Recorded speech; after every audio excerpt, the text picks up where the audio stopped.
Bonjour à tous. Euh, avant de commencer, est-ce que vous pouvez me confirmer dans le chat que vous m'entendez bien, s'il vous plaît? Qu'on n'ait pas de soucis. Si quelqu'un peut poster juste un petit message pour nous dire que tout va bien. Ouais, ok, c'est bon. Très bien. Écoutez, bienvenue dans ce nouveau webinaire AWS. Je vais me présenter très rapidement. Je suis Julien Simon, je suis évangéliste technique chez AWS. Je suis basé dans le bureau de Paris et donc j'ai le plaisir d'animer ce webinaire aujourd'hui sur les principaux services AWS. Et je suis accompagné de Hugo de l'équipe marketing. Merci Hugo, qui organise toute la partie technique et logistique autour du webinaire.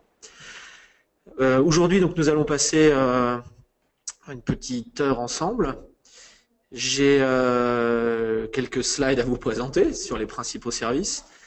Mais j'attire votre attention sur le fait que nous avons conservé énormément de temps pour les questions, puisque nous avons vu dans les webinaires précédents qu'il y avait beaucoup de questions qui étaient posées par les participants, ce qui est très bien.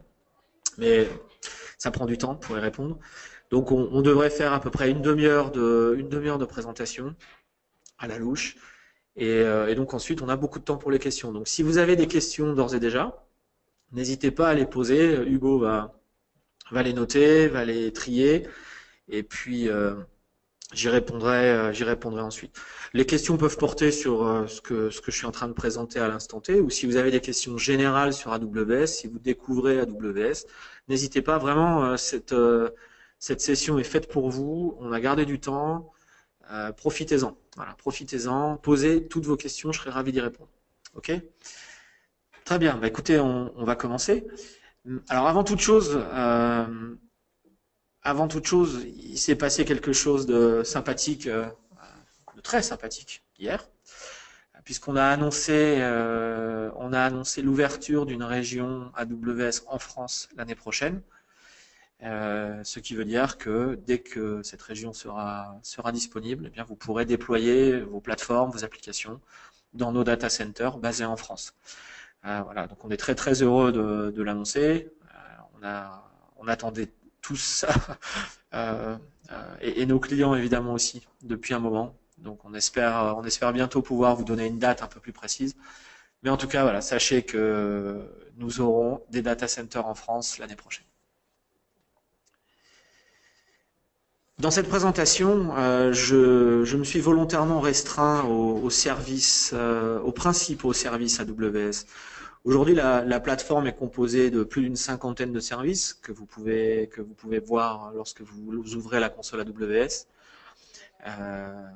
Néanmoins, bon, présenter les 50 nécessite un peu trop de temps. Donc aujourd'hui, on va vraiment se concentrer sur les principaux services, ceux que vous utiliserez en premier lieu pour lancer vos applications, stocker vos données, etc.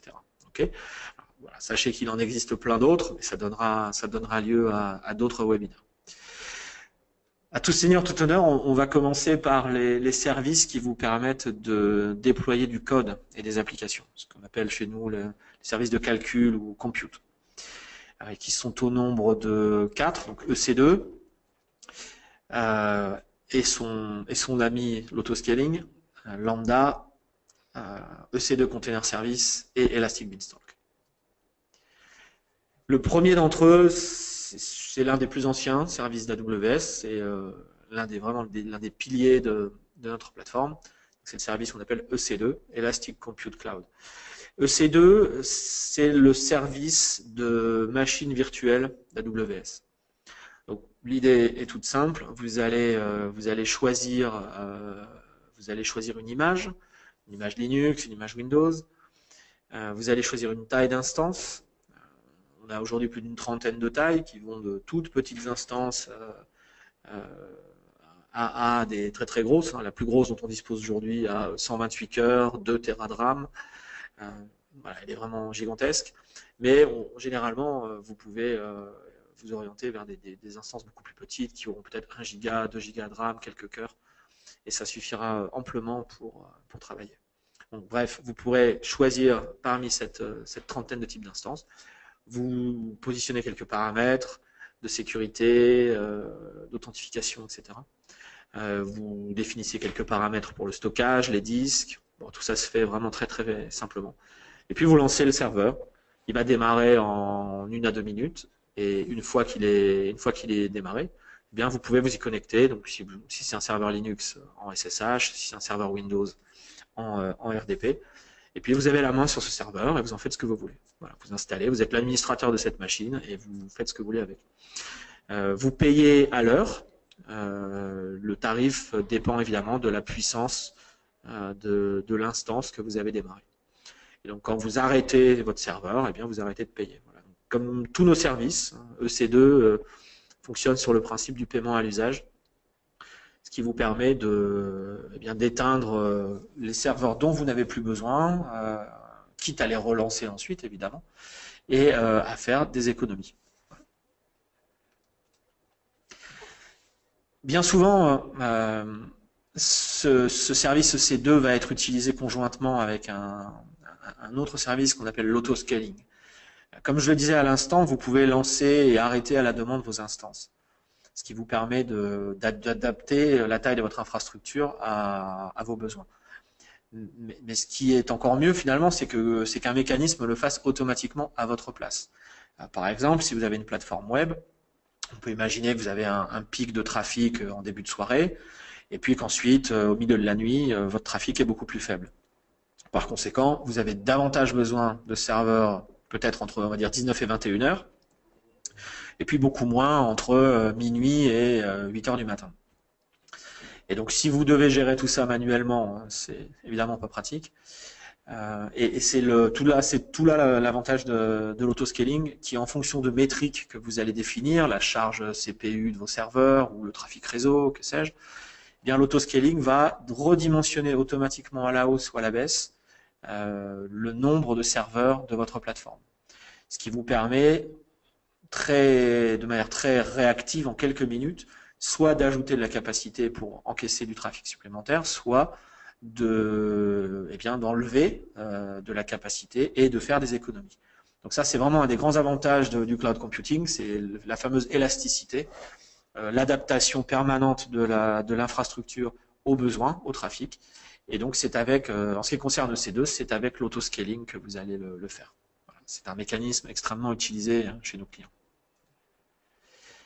Donc voilà pour la partie, je dirais, serveur virtuel, machine virtuelle. Maintenant, on a évidemment continué à réfléchir au sujet en se disant, certes, des machines virtuelles, des serveurs virtuels procurent un certain nombre d'avantages par rapport à des serveurs physiques, l'élasticité, l'absence de maintenance matérielle, etc. Néanmoins, ça reste des serveurs, ce qui veut dire que vous devez patcher vos operating systems, vous devez backuper vos serveurs, bref, il reste un certain nombre de charges d'administration système. Et dans certains cas, on aimerait s'en passer, sans doute dans la plupart des cas, on aimerait s'en passer. Et donc on a lancé, il y a un peu moins de 2 ans maintenant, un service qui s'appelle Lambda, qui est un service entièrement managé, dans lequel vous ne gérez plus aucune infrastructure, vous ne faites que déposer des petits bouts de code, qu'on appelle des fonctions Lambda. Vous pouvez le faire en Node.js, en Python ou en Java. Et donc ces petits bouts de code vont servir soit à réagir à des événements au sein de la plateforme, donc ça c'est dans une logique d'automatisation, de DevOps, etc. C'est extrêmement pratique. Et puis ils vont aussi servir à construire des API. Généralement le code d'une API est un morceau de code relativement court, et en le combinant à un autre service dont je ne parlerai pas aujourd'hui mais qui s'appelle l'API Gateway, eh bien vous pouvez très très facilement construire, sans gérer la moindre infrastructure, des API REST. Donc en couplant des API créées par API Gateway avec des fonctions lambda. Donc c'est vraiment un modèle complètement différent. Le scaling est fait automatiquement. Vraiment, tout est fait pour vous simplifier la vie au maximum. Un autre avantage de Lambda, c'est que vous ne payez qu'à l'invocation, c'est-à-dire lorsque votre code est réellement exécuté, lorsqu'il est invoqué par un événement, par une API, vous payez. Par contre, s'il n'y a pas d'invocation, vous ne payez pas, ce qui est un avantage par rapport à EC2 où vous payez à l'heure que votre instance soit utilisée ou pas. Voilà, donc si vous développez des API, des web services, des choses comme ça, je vous incite à jeter un œil à Lambda. Vous verrez, c'est un modèle un petit peu nouveau, mais en tout cas vraiment efficace et assez simple à mettre en œuvre.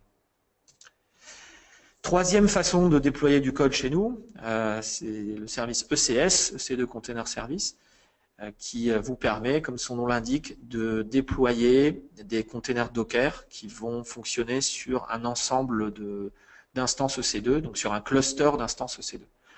Alors l'avantage de CS, c'est que il va gérer ce cluster pour vous. Il va s'assurer que vous avez toujours le bon nombre d'instances dans le cluster. C'est lui qui choisira l'instance sur laquelle un container est déployé, etc., etc. Donc évidemment, vous pourriez faire tout ça vous-même. Vous pourriez lancer vos propres instances EC2, installer Docker dessus, avoir un ordonnanceur ou le faire vous-même, etc. Mais bon, ECS se propose de le faire à votre place. Et donc finalement, là aussi, de vous décharger de ces tâches de maintenance de cluster qui peuvent être particulièrement compliquées. Nous vous proposons également un service complémentaire qui s'appelle ECR, EC2 Container Registry, qui est un registry Docker privé hébergé dans AWS, ce qui vous permet de placer vos images Docker au plus près de votre infrastructure et de les garder privées, ce qui n'est pas le cas si vous les poussez sur le Docker Hub ou sur d'autres systèmes.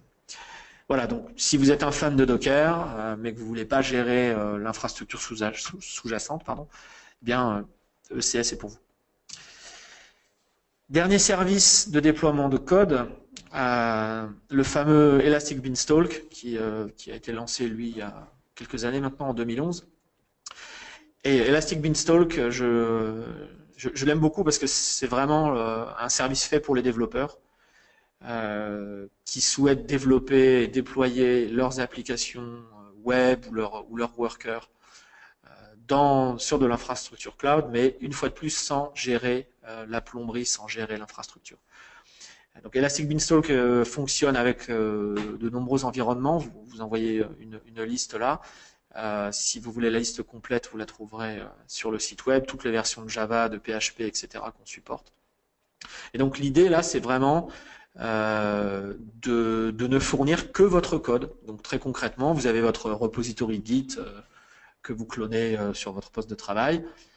Vous utilisez la ligne de commande Elastic Beanstalk et en une commande, vous créez un environnement Beanstalk PHP 7, peut-être même avec une base de données si vous en avez besoin. Et puis avec une deuxième commande, vous y déployez automatiquement votre application. Et Elastic Beanstalk est capable de gérer le scaling, l'équilibrage de charge, enfin il y a tout un tas le monitoring. Il y a tout un tas de services comme ça qui sont créés et lancés automatiquement par Elastic Beanstalk. Et vraiment, en 2-3 commandes, vous pouvez créer une plateforme de production solide et y déployer votre application. Donc, j'insiste vraiment, si vous êtes développeur dans l'une de ces technologies, que vous voulez déployer dans le cloud, et que vous voulez pas vous poser trop de questions d'infrastructure et vraiment vous concentrer sur votre développement, vraiment, vous devez regarder Elastic Beanstalk. Pour moi, c'est le choix numéro 1, le choix par défaut lorsqu'on veut déployer une appli web dans AWS. Si jamais vous avez une architecture ou des contraintes particulières qui font que Beanstalk ne vous convient pas, vous pouvez aller vers EC2 ou Docker ou d'autres solutions. Mais vraiment, je vous conseille de regarder en premier lieu Elastic Beanstalk. Voilà pour les services de calcul. Passons maintenant au réseau, qui est évidemment une composante importante de l'infrastructure, et on va parler de trois produits, donc les VPC, les réseaux privés virtuels, les ULB, les load balancers, et le DNS, Route 53. Alors, j'ai toujours cette anecdote, je vous assure qu'elle est exacte. Un jour, quelqu'un m'a dit, moi, le cloud public, je n'irai pas dedans parce que c'est public et donc tout le monde peut voir mes données.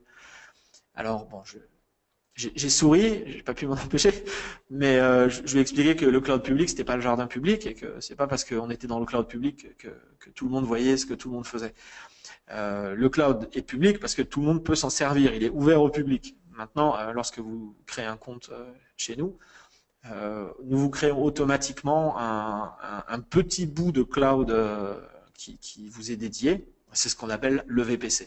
Donc, ça va être un environnement réseau complètement isolé du reste, à l'intérieur duquel vous pouvez créer votre plan d'adressage, vous pouvez créer votre sous-réseau, vous pouvez créer vos access lists, vous pouvez créer vos gateways, NAT, vos VPN, etc., etc. Enfin bref, vous avez la main sur ce réseau, vous le contrôlez totalement et personne d'autre que vous ne voit ce qui se passe à l'intérieur. Okay. Donc voilà, aujourd'hui, j'insiste, hein, c'est le réglage par défaut d'AWS. Quand vous créez votre compte, vous avez ce qu'on appelle un VPC par défaut qui est créé, dans lequel vous pourrez lancer vos instances, vos bases de données, etc. Bien sûr, vous pouvez créer d'autres VPC pour segmenter davantage encore votre infrastructure. Et vous pouvez connecter ces VPC au monde extérieur, à votre data center, à votre bureau, en utilisant par exemple un VPN. Voilà, donc c'est pas parce qu'on est dans le cloud que les concepts réseau sont extrêmement différents. Hein. Là, en lisant la documentation du VPC, vous retrouverez tous les concepts familiers des réseaux IP. Le deuxième produit dont il est important de parler, c'est évidemment le load balancer. On a parlé tout à l'heure d'autoscaling, de la capacité de faire grossir ou diminuer automatiquement des groupes de serveurs. S'il s'agit de serveurs web, il est bien probable que devant, vous aurez envie de mettre un load balancer pour que ce groupe de serveurs apparaisse offre un unique point d'entrée à votre trafic, à vos internautes.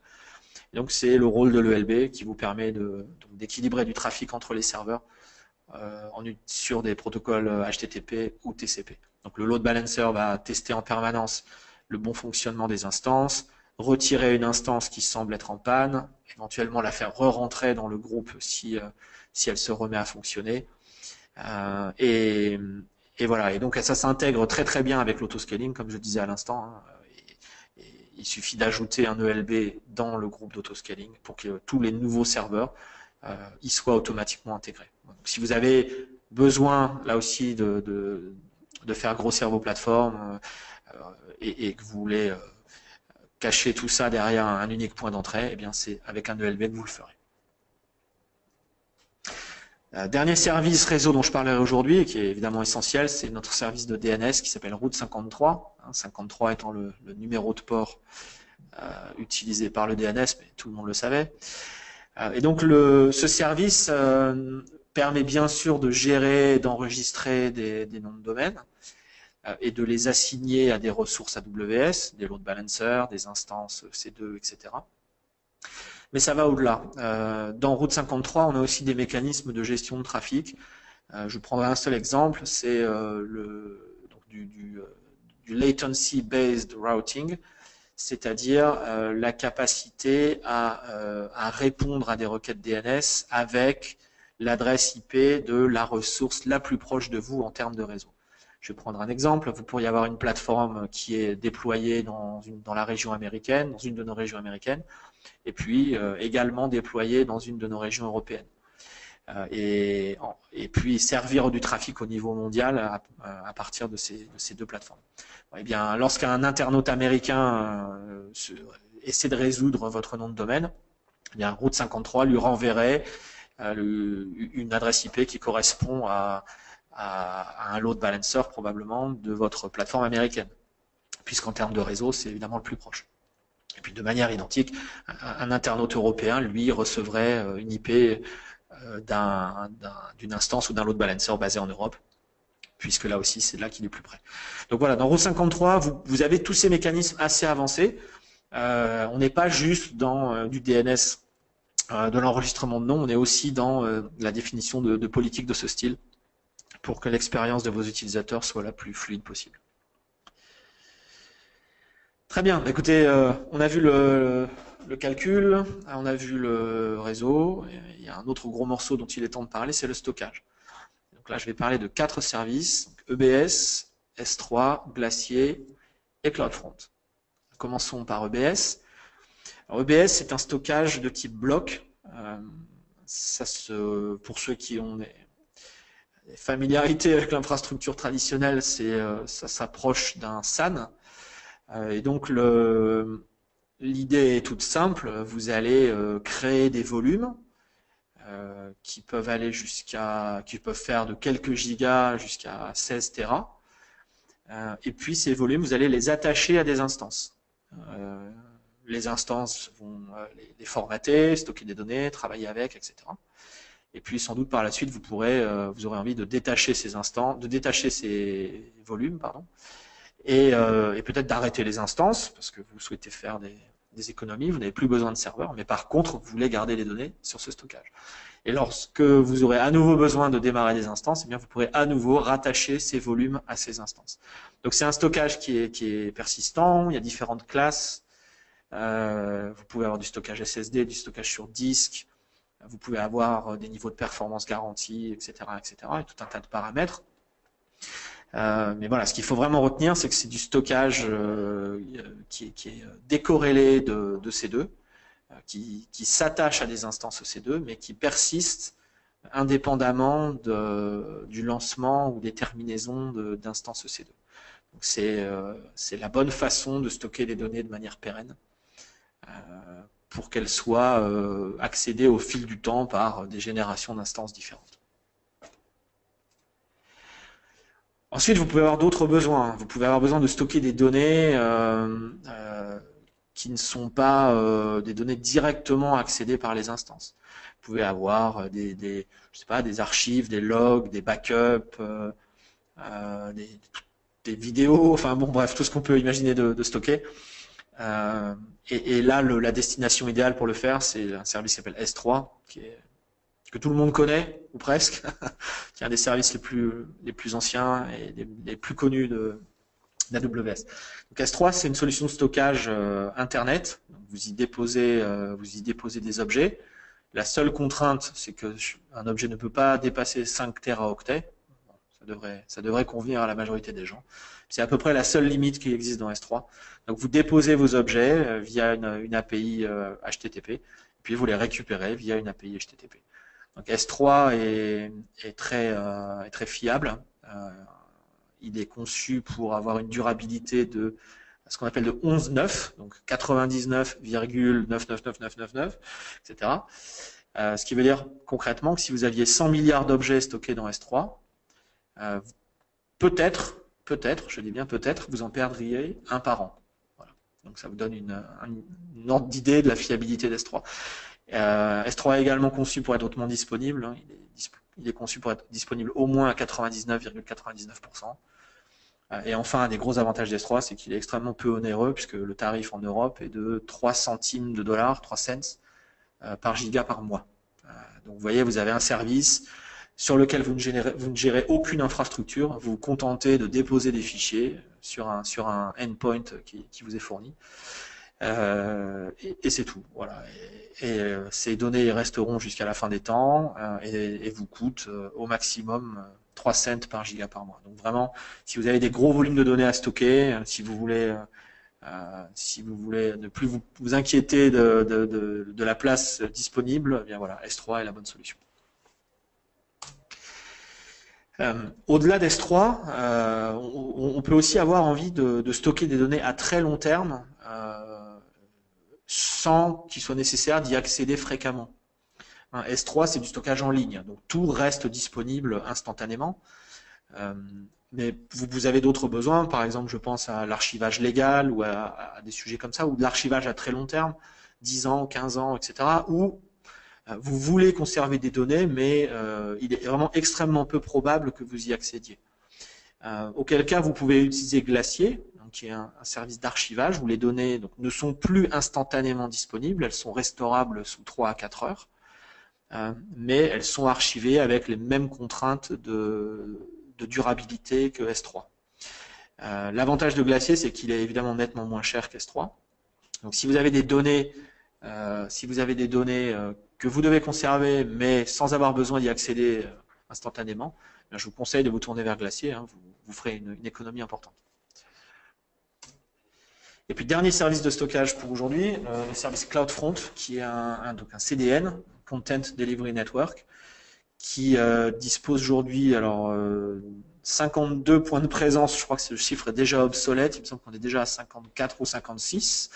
Donc 56 points de présence dans le monde, à partir desquels CloudFront va servir à vos internautes du contenu statique des images, des vidéos, des CSS, du HTML, du JavaScript, etc. Donc une grosse partie de votre site web. Et oui, où il va pouvoir également cacher du contenu dynamique. Donc l'avantage de CloudFront, c'est l'avantage de tous les CDN, c'est de servir ce contenu au plus près de vos utilisateurs, de réduire la latence et d'offrir une meilleure expérience client. CloudFront est facile à configurer, c'est un service qui se déploie vraiment en 5 minutes.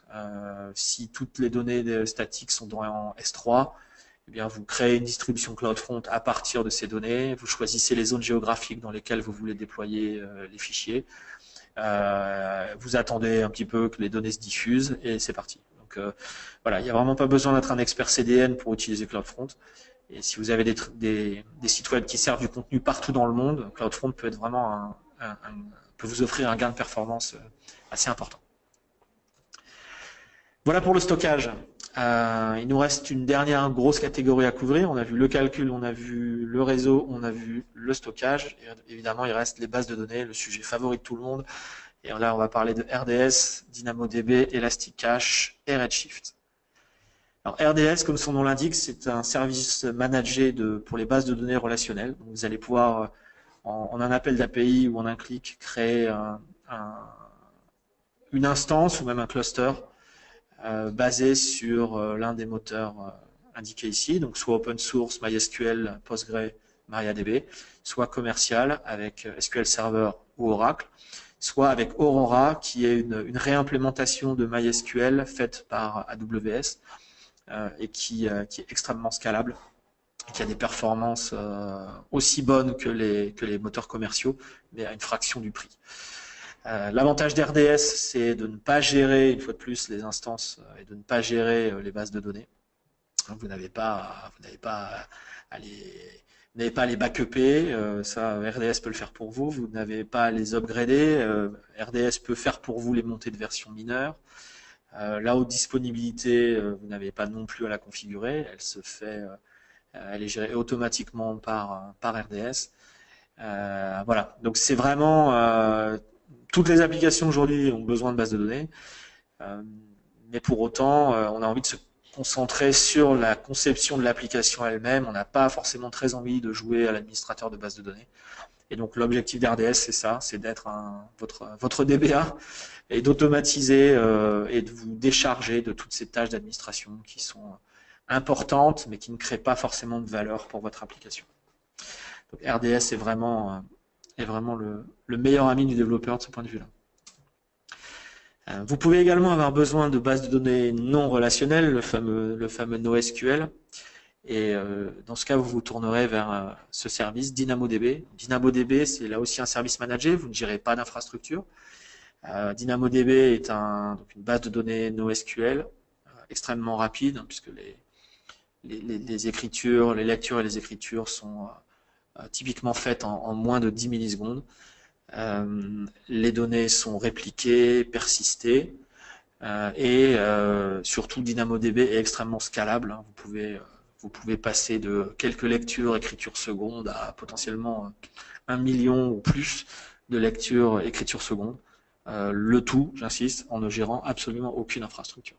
Donc, tout ce que vous vous contentez de faire, vous créez vos tables, vous définissez vos clés de partitionnement, et puis vous faites put et get sur vos items.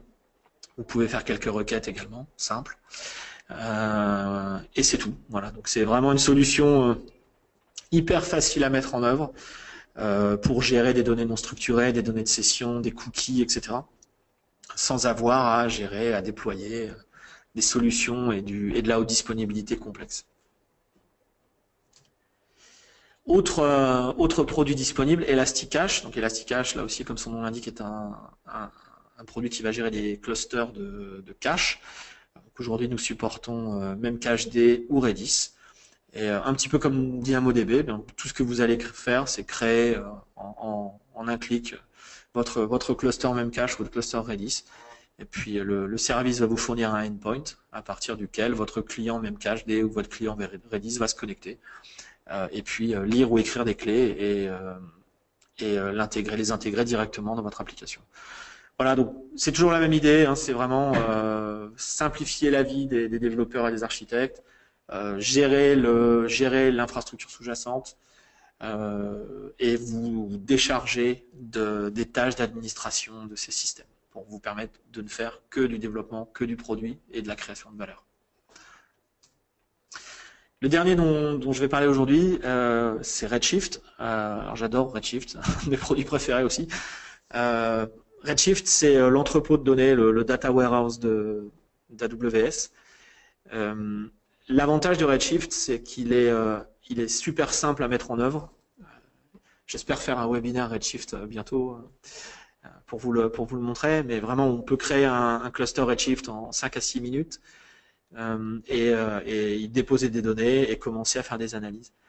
L'avantage de Redshift, c'est qu'il est compatible avec le SQL Postgre, et donc vous n'avez pas à apprendre de nouveaux langages ou de nouvel environnement pour faire du data warehouse à l'échelle. Si vous savez faire du SQL, eh bien vous saurez faire des analyses avec Redshift.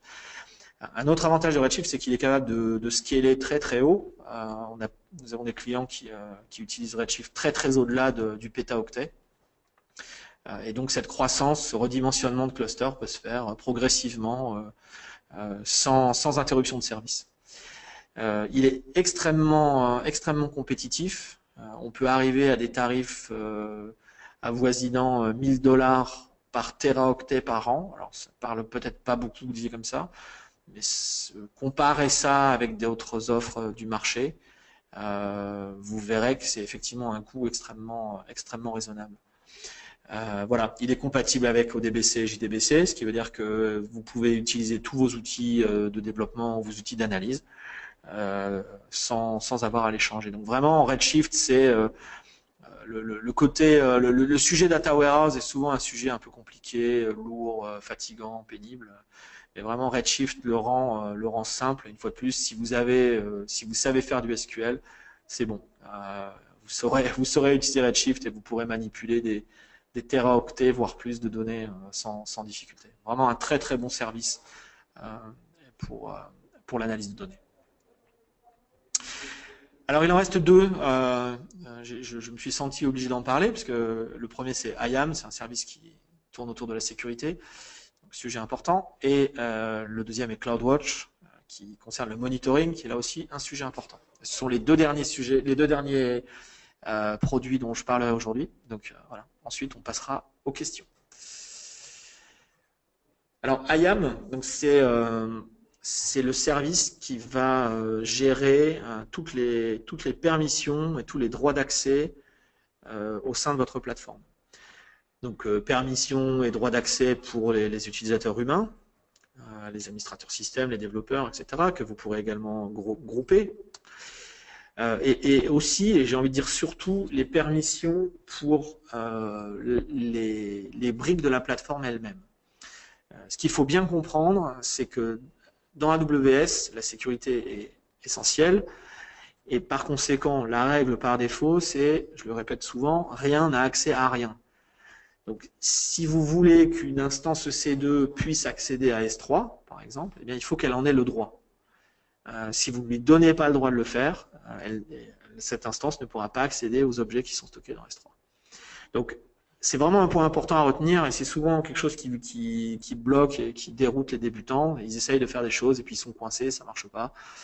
C'est souvent à cause d'un problème de permission. Donc, à chaque fois que vous voulez interconnecter des services au sein d'AWS, vous devez vous poser la question de qu'est-ce que je dois configurer dans IAM? Et la plupart du temps, ça passera par un rôle. Donc un rôle, c'est un ensemble de permissions que vous allez associer à une ressource AWS, par exemple à une instance EC2. Donc je reprends mon exemple de tout à l'heure. Pour qu'une instance EC2 puisse accéder à S3, eh bien, il faudra que vous ayez attaché à cette instance un rôle qui contient les permissions d'accès en lecture ou en écriture pour S3. Okay, voilà, c'est un exemple parmi des milliers, mais celui-là est assez simple. D'accord, donc j'insiste, posez-vous bien la question des permissions, passez un peu de temps à lire la doc IAM et voilà, tout va s'éclairer, du moins je l'espère, et vous ne serez pas bloqué. Alors IAM va aussi gérer des choses plus compliquées, les fédérations d'identité, si vous voulez intégrer vos permissions IAM avec un annuaire d'entreprise, un Active Directory, un système de type SSO, etc., vous pouvez aussi le faire avec IAM. Voilà, c'est des sujets plutôt avancés. On ne va pas trop s'y lancer aujourd'hui.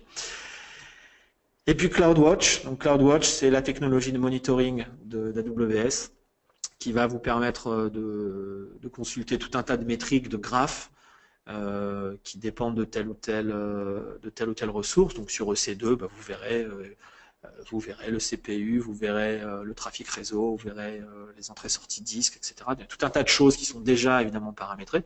Sur RDS, vous verrez d'autres choses. Sur Dynamo, vous verrez encore d'autres choses. Il y a tout un tas comme ça de métriques, de graphes qui sont préconfigurés et qui vous permettent de voir dans quel état sont vos plateformes et vos applications.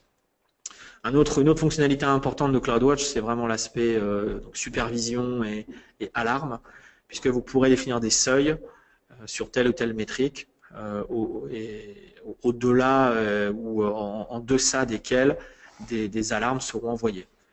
Par exemple, vous pourrez définir une alarme sur la charge CPU de tel ou tel serveur, qui, lorsqu'elle dépasse, par exemple, 90%, eh bien, envoie une notification qui peut être un SMS, un email ou un message envoyé dans une file de messages, ou bien encore une notification envoyée à un autre service AWS, comme par exemple l'autoscaling. C'est comme ça que fonctionne l'autoscaling. Lorsque le trafic, la charge de serveur web augmente, eh bien, une alarme est lancée, elle est attrapée par l'autoscaling qui rajoute les instances selon les politiques que vous avez définies.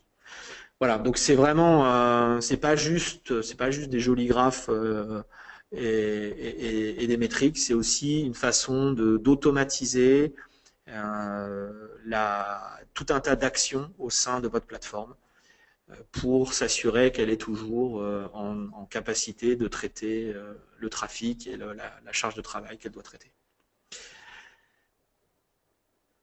Voilà, alors si vous voulez en savoir plus et essayer tout ça, je l'espère, je vous dirige vers cette page de notre site, donc Getting Started, qui est vraiment le bon point d'entrée pour débuter sur AWS, avec tout un tas de tutoriels très simples, très très concrets, qui vous mettront les mains dans le cambouis tout de suite et vous montreront, vous permettront de jouer avec les principaux services tout de suite.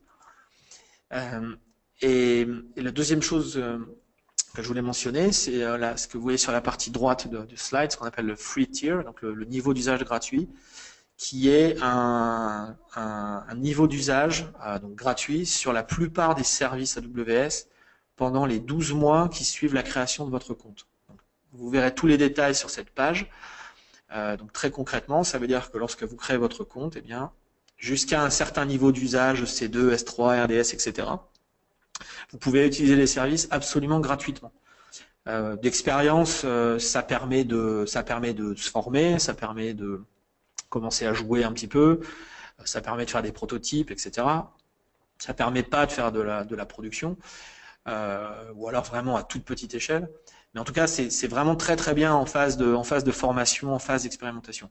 Donc là aussi, mon conseil, c'est quand vous jouez avec EC2, RDS, etc., assurez-vous que vous restez bien au sein du free tier. D'ailleurs, généralement, le service lui-même, au moment où il va vous demander la confirmation de création de ressources C2, de RDS, etc., il va vous alerter. Il va vous dire, attention, là, si vous faites ça, oui, il n'y a pas de problème, mais vous n'êtes plus dans le free tier. Okay. Donc, bon, après, vous payez à l'usage et lorsqu'il s'agit de se former ou d'expérimenter, ça vous coûtera jamais très cher. C'est pas de quelques fractions de dollars. Bon, pensez bien à tout arrêter une fois que vous avez terminé.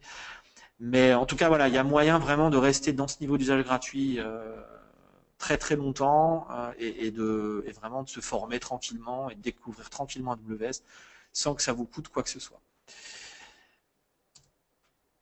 Voilà, j'ai presque terminé.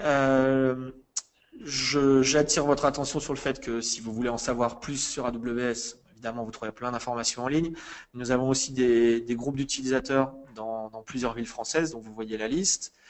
Il y a aussi des groupes à l'étranger, vous les trouverez sur notre site web.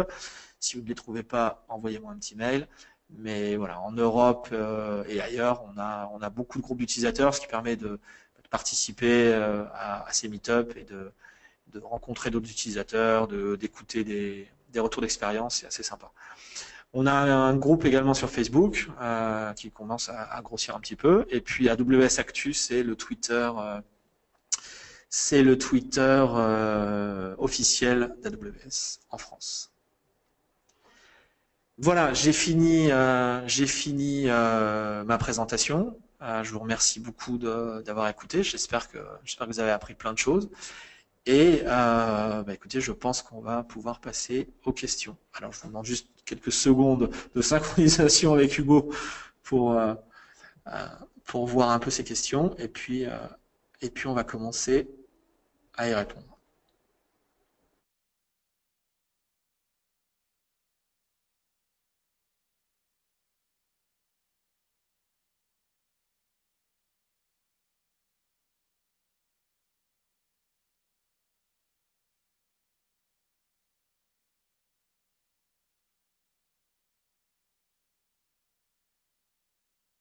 Le son, voilà. Ok. Alors, on a une première question de Julie. Merci Julie. Alors, pour la sécurité, est-ce qu'il est conseillé d'intégrer un Active Directory à IAM ou est-ce qu'il vaut mieux créer des utilisateurs directement dans IAM? Alors, j'ai envie de dire ça dépend.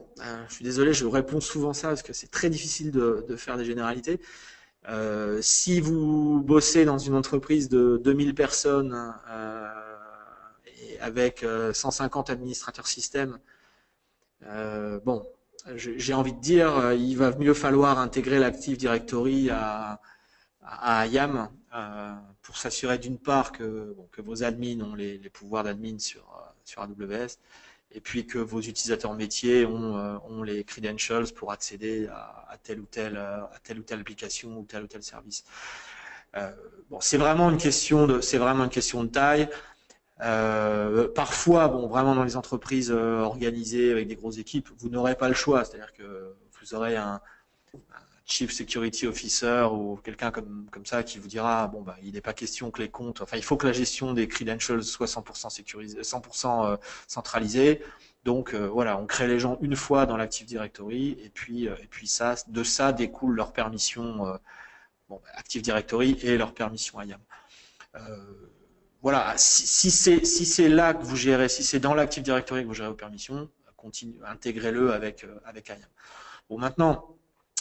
Si votre infra AWS en pratique elle est gérée par 2 ou 3 personnes et que le reste de vos utilisateurs se connectent uniquement à des sites web et à des choses comme ça qui gèrent leur propre authentification, bon, bah là effectivement il n'y a pas de raison d'aller intégrer l'Active Directory. L'intégration n'a de sens que si les utilisateurs de l'Active Directory doivent eux aussi explicitement manipuler des ressources AWS. Bon, donc voilà, c'est vraiment une question de taille d'équipe. Pour des startups, des petites équipes, non. Pour des grosses boîtes, oui. Et d'autant plus que vous n'aurez probablement pas le choix. Voilà, j'espère que ça répond à votre question. Alors, j'ai une autre question, alors plus technique. Peut-on filtrer les adresses IP qui ont accès à mon instance? Alors ça, c'est une bonne question. Donc, là, je vais devoir rentrer un tout petit peu dans les détails des VPC. Donc la sécurité des flux, en fait, est assurée par deux choses différentes. La première chose, c'est ce qu'on appelle les access lists du VPC. Donc, si vous avez déjà joué avec des équipements réseau, voilà, je parle de ça. Donc, je parle d'access list où, en fonction de l'IP source, du port source, de l'IP destination, du port destination, on va autoriser ou interdire. Donc, on peut faire ça dans les VPC. Okay, on peut dire que seuls les IP de tel range ont accès à tel subnet. ou à telle adresse IP dans le subnet. Puis à contrario, on peut interdire tel range d'IP, on peut interdire à tel range d'IP de se connecter à telle ou telle partie du subnet. Donc si vous devez filtrer sur des IP, il faut le faire avec les access lists. Si vous devez, alors la deuxième entité qui permet de gérer la sécurité, c'est ce que je crois que je l'ai mentionné ou pas, c'est ce qu'on appelle les security groups. Donc là, vous allez gérer la sécurité non pas au niveau réseau, mais au niveau de l'instance. Donc le security group va vous permettre d'ouvrir des ports. C'est tout ce qu'il fait. On ne peut pas interdire avec le security group, on peut couvrir. Donc si vous voulez autoriser sur un serveur web du trafic entrant, bien vous allez ouvrir le port 80 et vous allez a priori l'ouvrir pour tout le monde. Okay, voilà, donc la règle à retenir, c'est si vous devez interdire, il faut le faire avec des access lists. Si vous devez filtrer au niveau réseau, vous le faites avec des access lists. Si vous voulez ouvrir, ou à contrario, et fermer des ports sur telle ou telle instance, il faut le faire avec des security groups.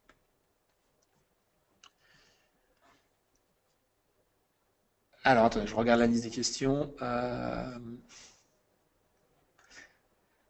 Alors, est-ce qu'on peut changer le type de l'instance une fois qu'elle est démarrée? Alors, oui, on peut tout à fait changer le type de l'instance. Donc, comme je dis tout à l'heure, au moment où vous lancez une instance, vous choisissez le type, donc, sa taille, mémoire, son nombre de cœurs, etc., etc. Et mon conseil, c'est de toujours commencer avec les plus petites possibles, parce que ce sont les moins chers. Et bien sûr, il peut arriver que le trafic augmentant, eh bien, vous ayez besoin de plus de puissance, plus de mémoire, plus de stockage, etc., etc. Et donc, dans ce cas-là, il est tout à fait possible dans la console d'arrêter l'instance, donc pas de la détruire, hein, de l'arrêter, de changer son type et de la redémarrer. Alors, bien évidemment, si, prenons le cas d'une application web, si vous aviez un seul serveur web, au moment où vous faites cette manip, vous avez une interruption de service. D'accord? C'est logique, vous arrêtez le serveur et vous le redémarrez. Ça prend que quelques minutes, mais c'est quand même une interruption de service. Donc, si vous voulez le faire sans interruption de service, typiquement, c'est là que vous allez utiliser un load balancer. Et, au minimum, il faudrait 2 serveurs derrière ce load balancer que vous arrêtez et redimensionnez à tour de rôle. Okay, et donc au moment où vous arrêtez l'instance, le load balancer va le voir, il va sortir le serveur du pool, vous changez sa taille, vous redémarrez le serveur, le load balancer le redétecte, il revient en service, et puis ensuite vous faites la deuxième instance. Voilà. Et puis si vous en avez 30 à faire comme ça, vous pouvez même l'automatiser avec un script, une ligne de commande, etc., etc. Ok, donc c'est tout à fait faisable. Alors attendez, je continue, je me promène dans la liste. Alors, qu'est-ce qu'on peut... Alors, pouvez-vous nous parler de la facturation RDS? Oui. Alors, donc RDS est basé sur des instances. Et donc, lorsque vous créez un cluster RDS, un petit peu comme dans EC2, vous avez différentes tailles. Et eh bien le prix des instances varie en fonction de leur taille. Voilà, c'est un peu le même principe que ces deux. Alors, qu'est-ce qu'on a d'autre?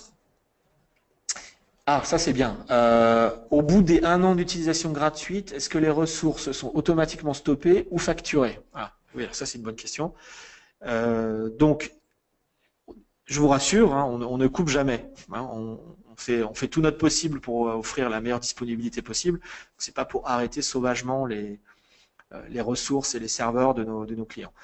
Donc effectivement, si au bout d'un an, enfin c'est pas au bout d'un an, le niveau d'usage gratuit, le free tier n'est plus là. Et donc si vous aviez des ressources qui étaient couvertes par le free tier et que le free tier expire, à ce moment-là, eh bien, elles commenceront à être facturées au tarif normal. Okay, donc là, je vous rassure, on ne jette rien, on n'interrompt rien, on ne détruit pas votre compte. Simplement, on commence à facturer à l'usage en fonction de ce que vous utilisez, tout simplement. Alors là, on a une autre question. Y a-t-il des régions à privilégier où les produits sont-ils disponibles plus rapidement? Alors ça aussi, oui, bonne question. Donc, on a aujourd'hui 13 régions dans le monde. Donc une région, c'est un ensemble de data centers qui fournit nos services. Donc pour l'Europe, on a l'Irlande et l'Allemagne, Francfort. Il y a Londres donc, et Paris maintenant qui arriveront l'année prochaine.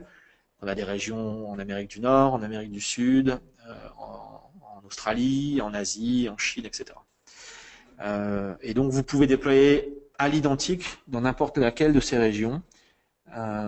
C'est vrai que néanmoins, lorsque les nouveaux services sont lancés, ils ne sont pas forcément disponibles dans toutes les régions dès le lancement. Donc vous allez me dire comment, oui, comment je le sais.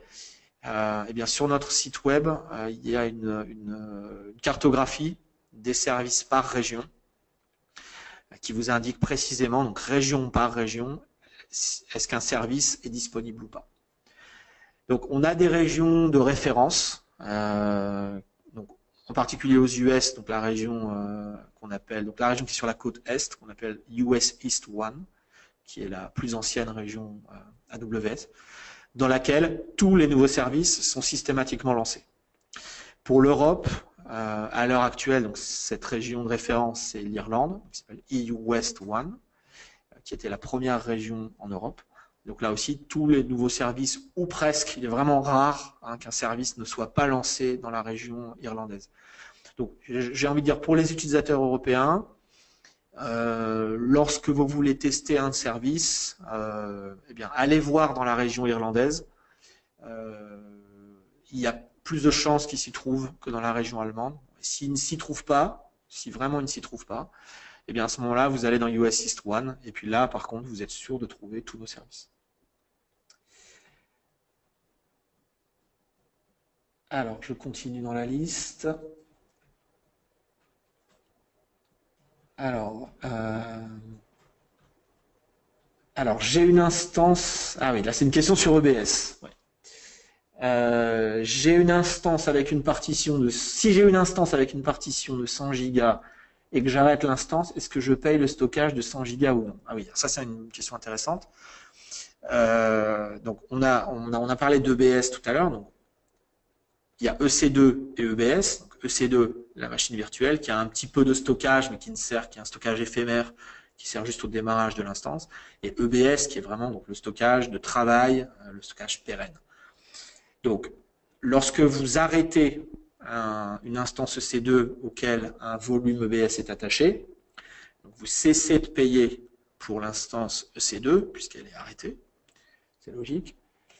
Par contre, le volume, lui, comme je vous l'ai expliqué tout à l'heure, le volume continue à exister, et donc vous continuez effectivement à payer pour ce volume.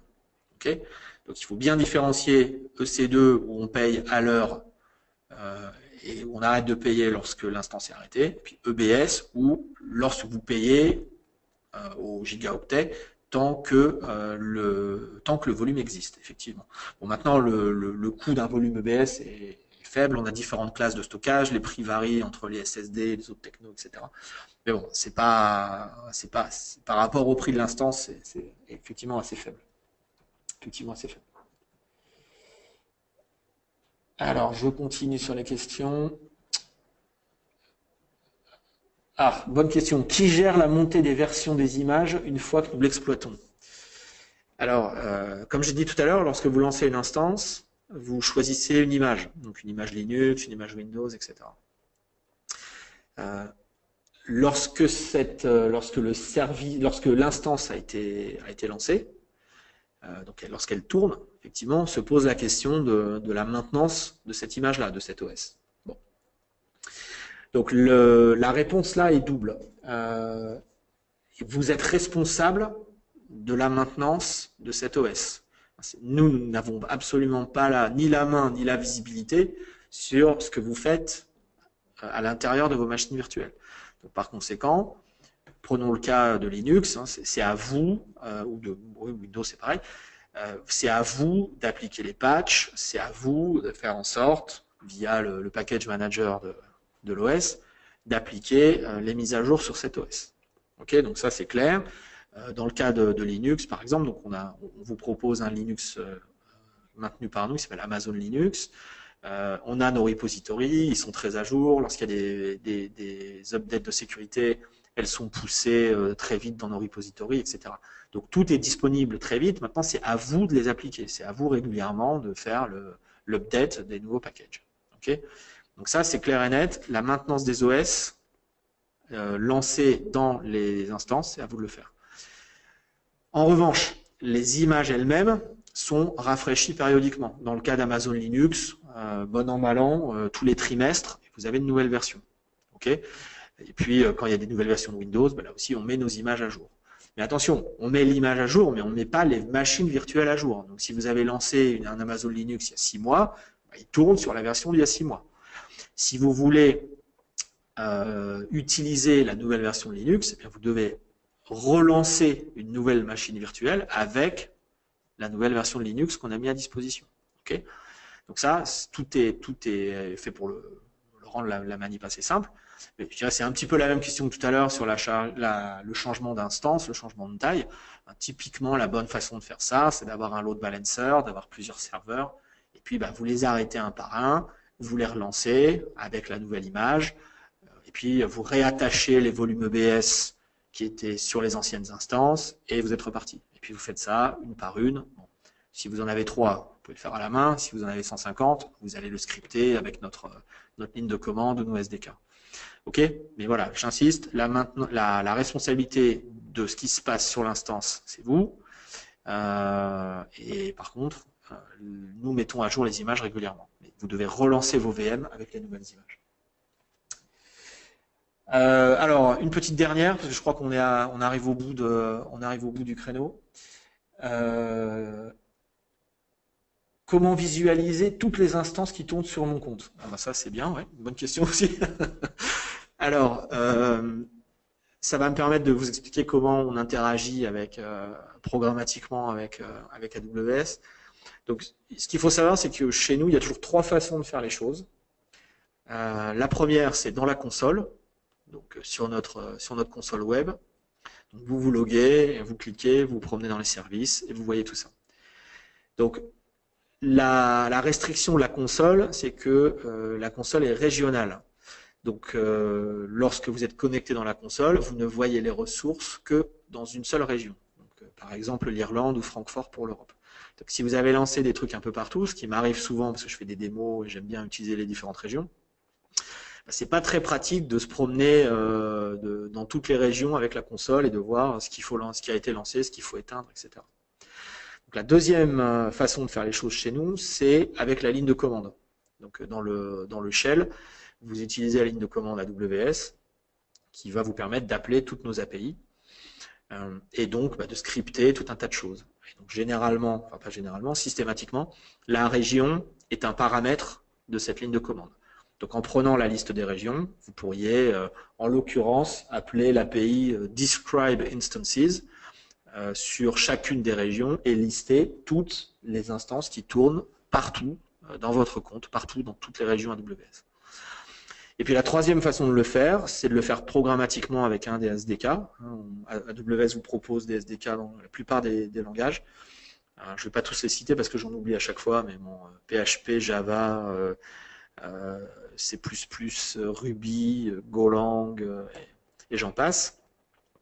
Et donc là aussi, vous pouvez, à l'aide de ces SDK, appeler toutes les API AWS et puis au sein de vos applications, par exemple, appeler la même API describe instances dans votre langage favori et obtenir ces informations. Ok, donc toujours voilà, la console plutôt pour expérimenter, la ligne de commande plutôt pour le DevOps et l'administration système. Et puis les SDK pour les applications ou alors l'automatisation mais de plus haut niveau. Voilà. Très bien, écoutez, je pense qu'on est à peu près à court de temps. Je regarde si vous avez encore une petite question. Il vous reste 30 secondes. Tant que Hugo ne me fait pas des grands signes, je continue. Bon. C'est bon? Oui, donc je crois que Hugo a partagé avec vous la présentation, le PDF des slides. Voilà, bah écoutez, je vois pas de nouvelles questions, donc je pense qu'on va en rester là. Je vous remercie beaucoup d'avoir participé. J'espère vous avoir éclairé sur les principaux services AWS et je vous remercie pour toutes les questions qui m'ont permis de compléter ma présentation. Nous aurons d'autres webinaires au mois d'octobre. Le 18 octobre, je crois, sur les problématiques de migration de données dans AWS. Et le 19 octobre sur le modèle de sécurité AWS, qui est un vaste sujet. Vous trouverez sur notre site, donc aws.amazon.com, sur notre site français, vous trouverez une page dédiée à tous nos événements. Donc vous retrouverez, je vous invite à la consulter régulièrement, vous y trouverez toutes les informations sur nos événements, nos salons en France et en province, tous les webinaires. Et voilà, vous serez sûr de rien rater. Et puis bien sûr, je vous invite à me suivre sur Twitter ou à suivre AWS Actu, ou les deux, pour être là aussi parfaitement au courant de tout ce qui peut se passer chez AWS en France. Écoutez, il ne me reste plus qu'à vous remercier une dernière fois, à vous souhaiter un excellent week-end, et je vous donne rendez-vous donc au mois d'octobre pour de prochains webinaires. Merci beaucoup et à bientôt.